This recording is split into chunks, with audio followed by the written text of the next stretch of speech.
Oke, selamat malam Mas Bro. Assalamualaikum Warahmatullahi wabarakatuh. Ensis. Bro Ensis, kenalin saya Opik Dedex dan gue Chandra.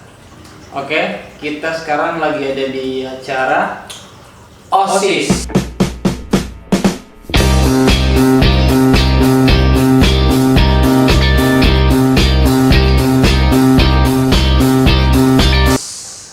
apa itu OSIS? OSIS itu obrolan santai, interaktif, suka-suka.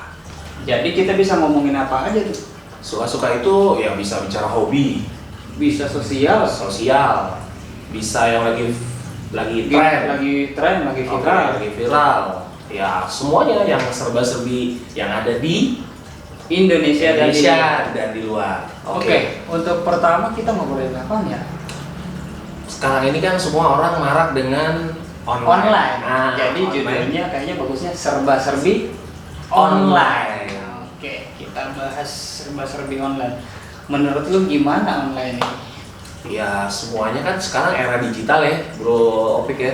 Semua aja sampai pesan makanan online. Online. Sampai sekarang malah kerja di rumah online. Online. Belajar Ada di istilahnya tuh tadi tuh, kerja di rumah, WFH, WFA. work from home. Terus apa lagi? Kawin bisa. Iya. Emang ada? Nanti lama-lama penghulu online ya nanti. Semuanya online. Iya. Kata, Pak, kursinya bagus ya.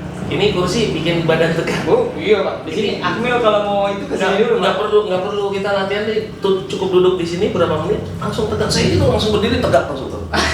Langsung tegak. Oh Bapak bisa aja. Enak Pak bagunya Pak. Tapi ada hal yang menarik sebenarnya dari online ini. Yang paling tersoroti itu adalah tentang pelajaran online di sekolah. Ada positifnya, ada negatifnya kalau menurut gua. Oke. Nah cuman kesulitannya kan gini, nggak semua orang itu bisa support dengan alat-alat di rumah ya. Misalnya kelengkapan, berarti kan harus punya kelengkapan gadget ya. Wifi dulu cuy. Oh iya wifi dulu. Wifi dulu. Wifi nggak ada. Salah, duit dulu. Oh iya. Nggak bisa masang wifi. Iya, duit nggak punya handphone nggak ada pulsa. Ada pulsanya. Gimana mau kerja? Gimana mau kerja ya kan? Repot semuanya serba. Yang kedua wifi ya. Oke, wifi. Duit, wifi, duit, gadget kali ya. gadget atau laptop ya. Laptop. Untuk bekerja di rumah. Kalau laptop kayaknya nggak semua punya, tapi kalau gadget kayaknya sampai kampung-kampung udah semua punya gadget mah. Iya. Di gunung kayaknya udah pada pakai gadget juga. Tergantung gunungnya gunung yang mana dulu. Gunung Sindur. Sekarang gini, daerah itu kan semua Indonesia kan belum rata. Ada juga loh di saya lihat di berita tuh ada satu daerah sampai satu rumahnya nggak punya handphone. Nah, itu kemarin tetangga gue juga ada. Coba yang lu dengar kayak gimana? Kalau gue lihat jadi satu rumah, bapak, ibu, terus anaknya 3, ya kan? 5 orang berarti. 5 orang nih, yang punya handphone 1, bapaknya. Misalnya bapaknya keluar rumah, udah handphone udah nggak bisa. Tapi ibunya nggak kerja kan? Nah, ibu nggak kerja. Ibu nggak kerja. Artinya yang pakai handphone ini 4 orang. 4 orang. 4 orang dengan satu handphone itu Dia harus berbagi. gimana? Nah itu gimana tuh? Lu di rumah satu handphone berdua aja begini gimana? Iya. Ntar dibaca tuh. Susah juga ya. Susah juga. Kemarin gue sempat baca di Facebook. Jadi di Facebook buat Bro Ensis kemarin sempat saya baca juga.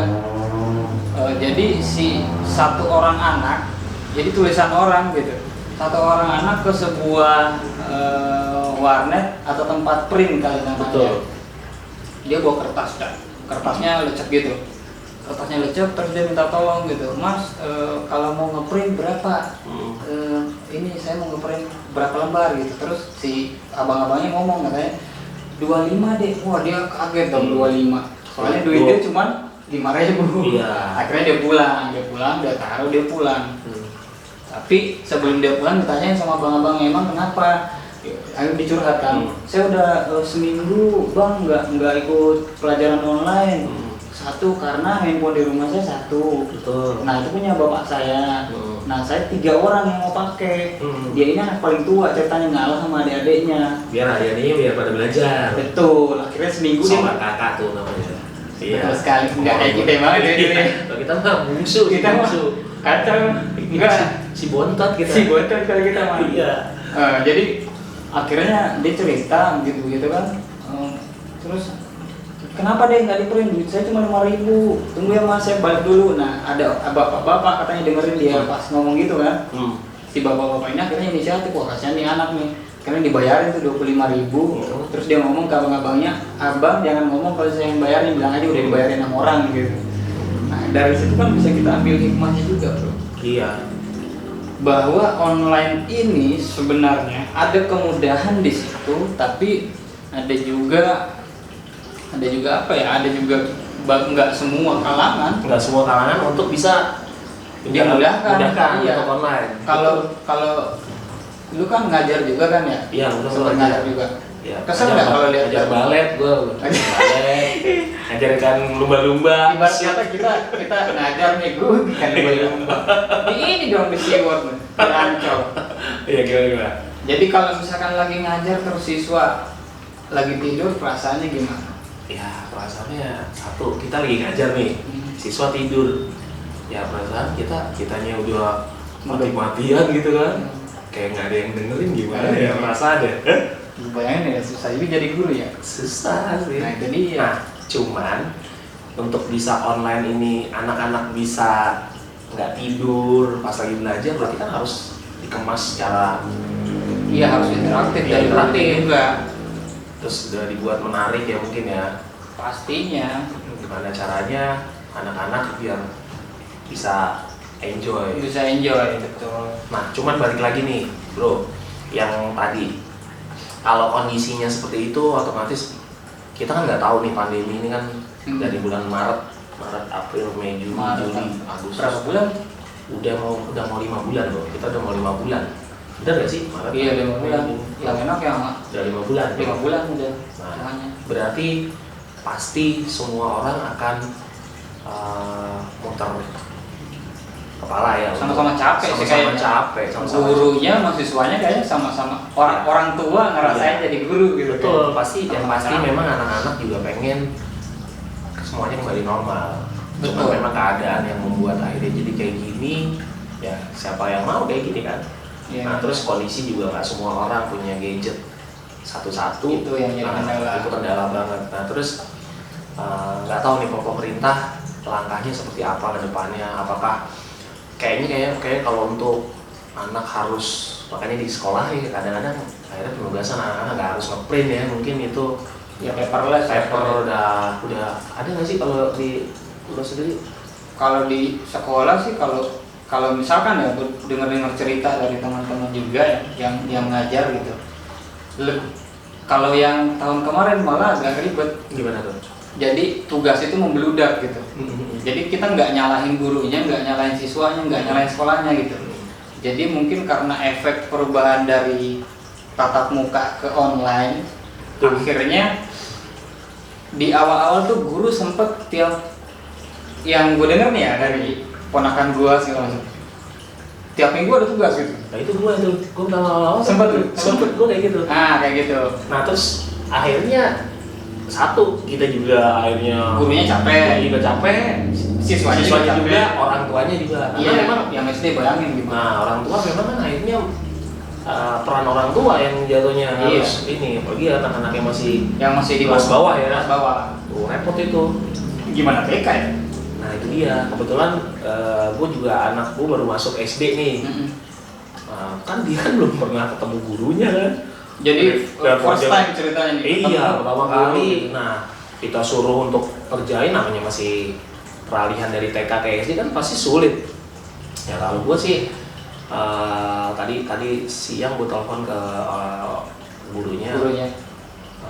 Bu, kayaknya memang untuk bisa tatap muka, mungkin kan sekarang medianya banyak ya, ada Zoom, ada Google Meet, atau mau video call juga. Sebenarnya secara pribadi ke anak, gue rasa itu bikin ada apa ya, anak itu jadi lebih effortnya beda. Kayak misalnya tadinya nggak mau ngerjain jadi mau ngerjain loh anak gue. Nah jadi guru tuh bener-bener mau nggak mau agak capek sedikit.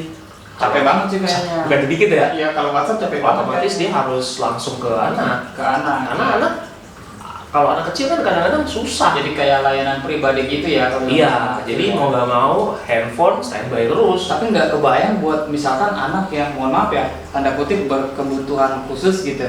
Nah, Jadi iya. bukan gua ngebedain anak gitu. Betul. Kondisi kan anak lu masih maksudnya alhamdulillah normal Iya, gitu. normal. Cuman memang Dan dia baru ketemu gurunya. iya. Itu aja agak Iya, itu aja udah lumayan nguras lagi. Nah, bayangin kalau misalkan dia agak ada ABK gitu kan.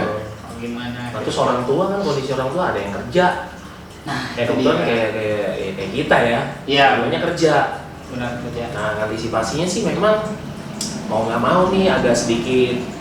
Tapi positifnya ini bro, gue ngeliat mulai dari guru, kita, orang tua, semuanya jadi nggak ada yang kudet tentang teknologi. Iya. Enggak? Benar. Jadi agak sedikit naik level lah dikit ya. Iya benar. Yang tadi nggak paham. Nggak biasa, yang nggak pernah bikin video, jadi bisa bikin video. Iya, banyak nilai positifnya. Dulu yang nggak pernah bisa ngumpul bareng. Sekarang di rumah kita bareng terus sama Betul. anak sama istri. Betul nggak? Itu cakapnya tuh. Kita ngambil positifnya, walaupun dari pasti Allah juga kan pasti ngasih sesuatu kan pasti ada hikmahnya di belakang. Ternyata kita bisa memantau langsung anak belajar, oh kayak gini ya. Ternyata nggak gampang loh. Nggak gampang kita orang tua nih, khususnya orang tua untuk bisa jadi guru di rumah. Udah ternyata pada dulu peran guru itu susah, tapi peran orang tua juga sama sih sebenarnya. Sama. Tapi kalau kita mikir ya, jadi guru tuh susah banget ya, kita nemenin anak ngerjain itu susah bro. Susah. Bener susah. Susah baginya. Kita baru satu gitu. Gimana guru yang misalkan guru kelas 1 SD nanganin 20 siswa atau di negeri itu bisa sampai 30 satu kelas 30-an. Betul. Gak kebayang sih yang kelas 1 itu. Betul. Tapi kalau di luar pendidikan gimana? Kalau di luar pendidikan, Misalkan gini, musik lah misalkan. Dampaknya dari gua kan share dan lu akan share. betul. Walaupun kita berteman, tapi kan temen gue ada yang nggak setongkrongan juga. Dari teman-teman lu gimana? Dampak negatifnya dulu. Kalau dari kasus COVID-19, banyak temen yang akhirnya nggak ada kerjaan sama sekali. Jadi ada temen yang benar-benar hidupnya hanya total di dunia musik dan dia hanya mencari nafkahnya di musik total-totalan. Contohnya, Misalnya dia hanya manggung-manggung, main di kafe Iya. tutup. oh iya benar tutup. Wedding. Sekarang juga orang udah nggak boleh. Enggak pas awal-awal nggak boleh. Iya. Sekarang kan udah mulai nih tapi pelan-pelan. nggak boleh ada hiburan sama Iya, aja. agak ya.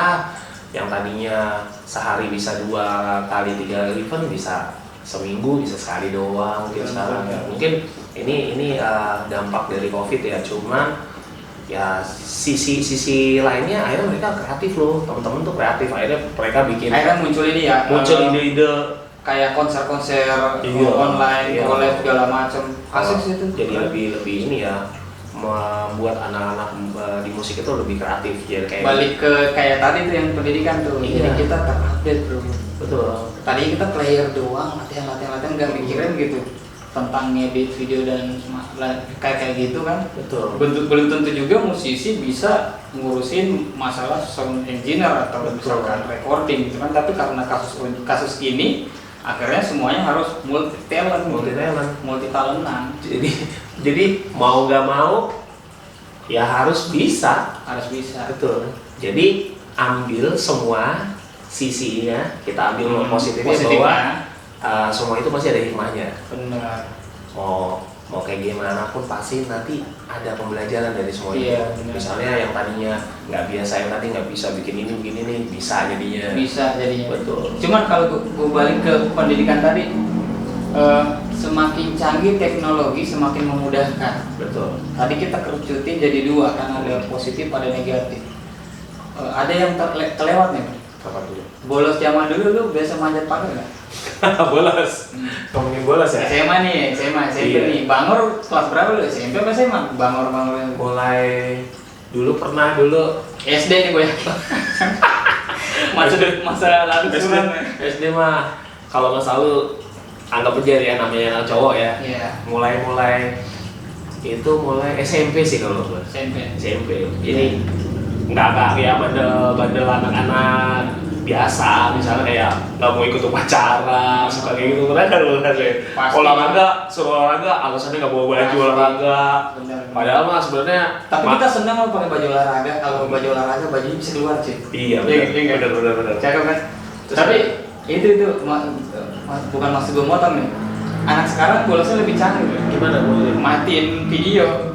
Terus dia setel foto, dia taruh soalnya dia lagi belajar gini merhatiin. Padahal sebenarnya dia orangnya nggak tahu kemana, tidur kacau tidur. Iya, anak-anak makanya akhirnya kita bilang ayo video nyalain, kalau enggak ya bapak nggak absen ya, kalau enggak bapak jadiin bolos gitu. Nah, sekarang kemajuan teknologi juga membuat anak semakin canggih untuk memikirkan hal yang negatif. Balik lagi akhirnya apa? Teknologi maju tapi tanpa dilandasi dengan kejujuran. Nah, aspek kejujuran, mungkin kayaknya pembekalan itu yang harus ditanemin. Sekarang lagi digembar-gembor nih Merdeka Belajar. Kalau dulu kayaknya Kurtilas kali namanya dulu ya. Kurtilas kan kurikulum 13 ya.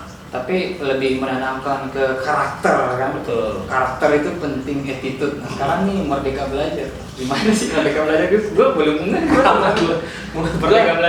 Merdeka Belajar mungkin kalau kita pikirnya positifnya aja, mungkin Merdeka Belajar mungkin anak-anak bisa ngambil belajar itu dari berbagai macam sumber.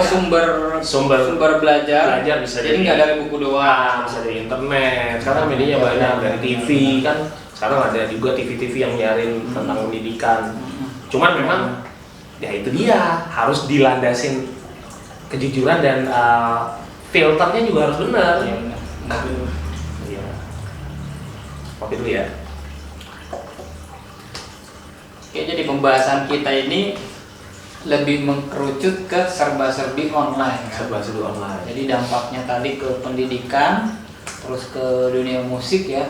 Tapi yang parah dunia musik sih juga parah. Pokoknya dunia hiburan, pariwisata. Iya, pariwisata. Kebetulan gue kan dari Bali. Oh iya, sampai saudara-saudara kan biasanya kan kerjaannya kan dari travel kan.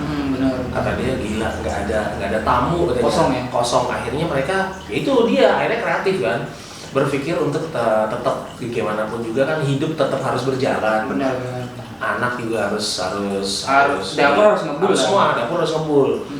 Akhirnya mereka yang tadinya nggak pernah bermasak, semuanya bikin belanja online. Bikin kue, masak apa? Itu banyak yang jualan online sekarang. Akhirnya mau nggak mau. Iya, tapi ibu-ibu jadi jago masak. Semua sampai bapak-bapak bikin kue jago. Iya. Kalau di Bali memang kalau gue perhatiin bapak-bapak mau justru yang masak. Itu mah dunia kebalik kali bro. Benar. Di Bali itu penindasan. Di Bali itu laki-laki itu banyak kan kayak masak, misalnya acara-acara itu banyak kan cowok. Chefnya cowok ya. Cowok kayak masak ayam, bareng-bareng itu cowok. Tapi kalau yang nyambungin cerita lu di Bali, ini tetangga gue yang di belakang juga kan dia fotografer tuh di Bali. Ya di sini udah dari April apa dari Mei dia nggak ada itu. Nggak ada kerjaan kan? Nggak ada kerjaan. Mau nyari nyambi nggak bisa juga. Nyambi apa kan? Bingung juga kan di sana. Ya kita sih berharap semua bisa ini ya. Bisa berakhir nih pandemi ini. Semua tergantung kita juga sih bro. Iya. Kalau memang emang untuk hilang 100% ya sulit, cuman mungkin kita merubah gaya hidup aja sih. Iya. Yang tadinya nggak pernah cuci tangan nih, karena gue tiap hari mau kemana-mana cuci tangan. Iya, itu positif banget. Padahal hal kecil doang ya. Cuci tangan, terus mana-mana bawa hand sanitizer. Jadi sedikit-sedikit ya seenggaknya lebih aware lah sama kebersihan, mau nggak mau. Tapi udah nggak ada manusia yang disemprot pakai itu lagi kan? Gitu, semprot kita sampai itu kacau itu loh. Serius. Ada di tempat. Jadi komplek. Kalau mau masuk komplek masuk dulu, keluar rumah. Tapi sebenarnya gue pribadi nggak menyalahkan ya, maksudnya ya wajar dalam kondisi kayak gini kita kan kayak yang tadi kita bahas kayak kita mungkin kalau di posisi guru karena kaget gitu kan, akhirnya ngasih tugas mulu tiap minggu kan. Nah mungkin juga seperti itu pada saat itu mungkin. Jadi manusia disemprot gitu. Apa ya, ada yang ngomong juga itu nggak boleh, bahaya gitu kan buat manusia, nggak boleh kontak langsung, tapi kayaknya masih ada di beberapa tempat, cuman kayaknya udah ada aturan jelas gitu, tutup mata, tutup hidung, terus disemprot gitu berapa detik terus keluar gitu. Sebenarnya kalau gue lihat pikiran ya harus apa ya, bukan hanya badan yang kita jaga, pikiran juga harus berpikir positive thinking. Betul, karena dari pikiran akhirnya ngerambat ke semua. Kalau pikiran kita positif, tetap apa ya, kalau gue berpikir takut berlebihan enggak, tapi waspada aja. Ya benar, maksudnya kita ikutin aja, misalnya jaga kebersihan iya gitu, benar. Terus pakai masker iya pakai masker, benar. Terus tapi kalau misalnya pikiran kita bahagia, sehat, atau ini semuanya jadi sehat. Iya sih. Jadi intinya bahagia aja. Bahagia. Iya benar. Nggak ada duit bahagia aja. Gimana caranya tuh kalau nggak kayak gitu juga? Orang gila kayak gitu. Sebenarnya. Pokoknya senyum aja. Iya makanya ada akuarium di tempat ini biar kita. Nah kalau ngomongin bahagia, lo kan dengan akuarium lo gitu. Lo ngeliatin ikan itu lo seneng gitu. Nah itu salah satunya mungkin. Kalau gue mungkin gue main drum dulu sore-sore, atau ada orang kan sekarang lagi trennya sepeda. Oh iya, sepeda lagi tren gitu. Nah itu semua yang bikin kita seneng, semua yang bikin kita bahagia, menurut gue lakuin. Iya. Nah terus sama semua yang bikin kita bahagia dilakuin. Iya benar, yang penting seneng. Iya benar. Seneng, tapi seneng gimana caranya walaupun duit gak ada tapi seneng itu. Nah balik lagi, semua itu pikiran yang mainnya. Tapi intinya adalah online ini juga membuat semua bidang, semua aspek jadi produktif. Iya. Musisi jadi akhirnya sering upload video, misalkan artis-artis atau YouTuber malah makin sering upload video walaupun di rumah, lebih kreatif, produktifnya lebih ke arah yang kreatif sih. Ya itu keren sih. Jadi diambil hikmahnya aja ya. Betul, ambil hikmahnya aja. Iya. Kalau kita akhirnya nyalahin keadaan, akhirnya nggak maju-maju. Iya. Waduh, kok gini amat ya kayak ini. Nah, terus sebagai gian dimanapun kan kita harus maju terus. Benar-benar, intinya serba-serbi online ini walaupun ada hal negatifnya juga tidak lepas dari hal yang positif. Mari kita sama-sama kita ambil hikmahnya, kita bawa enjoy, dan jangan lupa ngopi bahagia. Oh bahagia. Belum kompak. Maaf ini konten pertama ya teman-teman. Jadi jadi intinya jangan lupa bahagia. Belum kompak belum. Ntar aja di kompak. Ya ntar aja. Iya. Dihitung dulu. Ntar kalau nggak latihan dulu. Ada tuh studio latihan yang buat cuma ngomong bahagia gitu. Ya proses aja tadi masih susah gimana bahagia. Oke teman-teman, jadi kalau kalian punya kritik yang membangun, terserah sih mau yang positif mau yang negatif, silahkan komentar di kolom komentar di bawah. Kita nunggu. Ya. Mungkin ada yang disampaikan, silakan. Ya mudah-mudahan dengan kejadian pandemi ini mungkin semuanya sama-sama bisa kreatif, bisa makin berpositif thinking. Amin. Dan semua teman-teman juga jangan selalu berkecil hati walaupun mungkin saat ini ujian dari segala faktor ya, dari segala kita sama-sama semangat buat ngejalaninnya. Iya benar, positive thinking terus, jangan pernah seuzon, hati-hati sama hoax. Betul, itu betul banget tuh. Iya, hoax makin gampang. Iya. Oke. Sampai ketemu di segmen selanjutnya tetap bareng kita di acara kita yang namanya OSIS.